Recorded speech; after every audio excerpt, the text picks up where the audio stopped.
بسم اللہ الرحمن الرحیم۔ السلام علیکم محترم ناظرین کرام، آج کا ہمارا موضوع ہے ایک تاریخی مناظرہ۔ کروڑوں درود و سلام نبی آخر الزمان صلی اللہ تعالی علیہ وآلہ وسلم پر، جو تمام جہانوں کے لیے رحمت للعالمین ہے۔ سب سے پہلے درود پاک کی فضیلت سنتے ہیں۔ نبی کریم رؤوف رحیم صلی اللہ تعالی علیہ وآلہ وسلم نے ارشاد فرمایا، مومن جب تک مجھ پر درود پاک پڑھتا رہتا ہے، اللہ پاک اس پر رحمتیں بھیجتا رہتا ہے، اب بندے کی مرضی زیادہ پڑے یا کم۔ ناظرین کرام، میں ہوں شاہ نواز اتاری، آپ دیکھ رہے ہیں شاہ نواز اتاری وائس چینل۔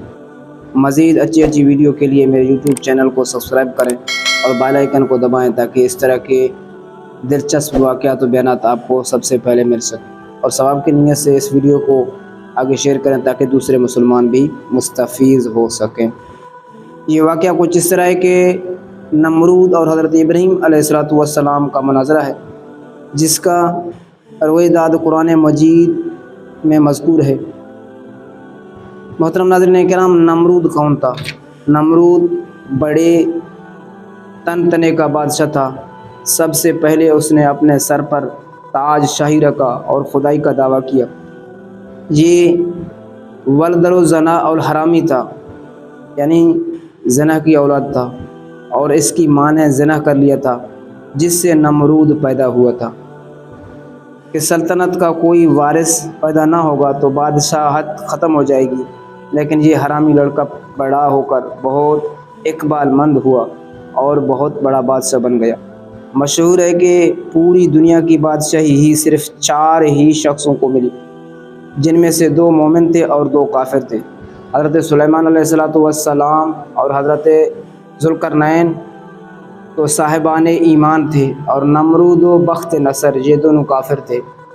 نمرود نے اپنی سلطنت بھر میں یہ قانون نافذ کر دیا تھا کہ اس نے خوراک کی تمام چیزوں کو اپنی تحویل میں لے لیا تھا۔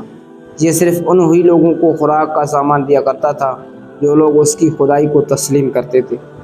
چنانچہ ایک مرتبہ حضرت ابراہیم علیہ السلام اس کے دربار میں غلہ لینے کے لیے تشریف لے گئے، تو اس خبیث نے کہا کہ پہلے تم مجھ کو اپنا خدا تسلیم کرو، جبھی میں تم کو غلہ دوں گا۔ تو حضرت ابراہیم علیہ السلام نے بھرے دربار میں اعلان فرما دیا کہ تو جھوٹا ہے اور میں صرف ایک ہی خدا کا پرستار ہوں۔ یہ سن کر نمرود آپ سے باہر ہو گیا اور آپ کو دربار سے نکال دیا اور ایک دانہ بھی نہیں دیا۔ آپ اور آپ کے چند متبعین جو مومن تھے بھوک کی شدت سے پریشان ہو کر جاں بلب ہو گئے۔ اس وقت آپ ایک تھیلا لے کر ایک ٹھیلے کے پاس تشریف لے گئے اور تھیلے میں ریت بھر کر لائے، اور خداوند قدوس سے دعا مانگی تو وہ ریت آٹا بن گئی، اور آپ نے اس کو اپنے متبعین کو کھلا دیا۔ آپ نے اس کو اپنے ساتھیوں کو کھلا دیا اور خود بھی کھایا۔ پھر نمرود کی دشمنی اس حد تک بڑھ گئی کہ اس نے آپ کو آگ میں ڈلوا دیا، مگر وہ آگ آپ پر گلزار بن گئی اور آپ سلامتی کے ساتھ اس آگ سے باہر نکل آئے، اور اعلان نمرود کو جھوٹا کہہ کر خدائے واحد لا شریک کی توحید کا چرچا کرنے لگے۔ نمرود نے آپ کے کلمہ حق سے تنگ آ کر ایک دن آپ کو اپنے دربار میں بلایا اور حسب ذیل مکالمہ بصورت مناظرہ شروع کر دیا۔ نمرود: اے ابراہیم، بتاؤ تمہارے رب کون ہے جس کی عبادت کی تم لوگوں کو دعوت دے رہے ہو؟ حضرت ابراہیم علیہ السلام: اے نمرود، میرا رب وہی ہے جو لوگوں کو جلاتا اور مارتا ہے۔ نمرود: یہ تو میں بھی کر سکتا ہوں۔ چنانچہ اس وقت اس نے 2 قیدیوں کو جو جیل میں بند تھے دربار میں بلوایا۔ ایک کو موت کی سزا ہو چکی تھی اور دوسرا رہا ہو چکا تھا۔ نمرود نے پھانسی پانے والے کو تو چھوڑ دیا اور بے قصور کو پھانسی دے دی، اور بولا کہ دیکھ لو، جو مردہ تھا میں نے اس کو جلا دیا، اور جو زندہ تھا میں نے اس کو مردہ کر دیا۔ حضرت ابراہیم علیہ السلام نے سمجھ لیا کہ نمرود بالکل ہی احمق اور نہایت ہی گامڑ آدمی ہے، جلانے اور مارنے کا یہ مطلب سمجھ بیٹھا، اس لیے آپ نے اس کے سامنے ایک دوسرے بہت ہی واضح اور روشن دلیل پیش فرمائی۔ چنانچہ آپ نے ارشاد فرمایا کہ اے نمرود، میرا رب وہی ہے جو سورج کو مشرق سے نکالتا ہے، اگر تو خدا ہے تو ایک دن سورج کو مغرب سے نکال دے۔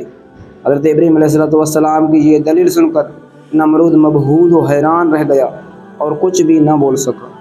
اس طرح یہ مناظرہ ختم ہو گیا اور حضرت ابراہیم علیہ السلام اس مناظرے میں فتح مند ہو کر دربار سے باہر تشریف لائے اور توحید الہی کا آواز علی الاعلان فرمانا شروع کر دیا۔ ناظرین کرام، قرآن مجید میں اس مناظرے کا ذکر فرمایا ہے۔ ترجمہ: اے محبوب، کیا تم نے نہ دیکھا تھا اسے جو ابراہیم سے جھگڑا اس کے رب کے بارے میں، اس پر کہ اللہ نے اسے بادشاہی دی، جبکہ ابراہیم نے کہا کہ میرا رب وہ ہے کہ جلاتا اور مارتا ہے۔ بولا، میں جلاتا اور مارتا ہوں۔ ابراہیم نے فرمایا، اللہ سورج کو لاتا ہے پورب سے تو اس کو پچھم سے لے آ، تو ہوش اڑ گئے کافر کے، اور اللہ راہ نہیں دکھاتا ظالموں کو۔ محترم ناظرین کرام، اس واقعے سے ہمیں کیا درس ملتا ہے؟ حضرت ابراہیم علیہ السلام خداوند تعالیٰ کی توحید کے اعلان پر پہاڑ کی طرح قائم رہے، نہ نمرود کی بے شمار فوجوں سے خائف ہوئے، نہ اس کے ظلم و جبر سے مرعوب ہوئے، بلکہ جب اس ظالم نے آپ کو آگ کے شعلوں میں ڈالا، اس وقت بھی آپ کے پائے عزم استقلال میں بال برابر لغزش نہیں ہوئی اور آپ برابر نعرہ توحید بلند کرتے رہے۔ پھر اس بے رحم نے آپ پر دانہ پانی بند کر دیا، اس پر بھی آپ کے عزم و استقامت میں ذرا بر فرق نہیں آیا۔ پھر اس نے آپ کو مناظرہ کا چیلنج دیا اور دربار شاہی میں طلب کیا تاکہ شاہی روب و داب دکھا کر آپ علیہ السلام کو مرعوب کر دے، لیکن آپ نے بالکل بے خوف ہو کر مناظرہ کا چیلنج قبول فرما لیا اور دربار شاہی میں پہنچ کر ایسی مضبوط اور دندان شکن دلیل پیش فرمائی کہ نمرود کے ہوش اڑ گئے اور وہ ہکا بکا ہو کر لاجواب اور خاموش ہو گیا، اور بھرے دربار میں اس کلمہ حق کی تجلی ہو گئی کہ جاء الحق وزہق الباطل ان الباطل کان زہوقا۔ ترجمہ: حق آیا اور باطل مٹ گیا، بے شک باطل کو مٹنا ہی تھا۔ ناظرین کرام، مزید ملتے ہیں ایک نئے دلچسپ سٹوری کے ساتھ، تب تک کے لیے اللہ حافظ، اپنا خیال رکھیے۔ اللہ پاک آپ کا حامی و ناصر ہو۔ والسلام۔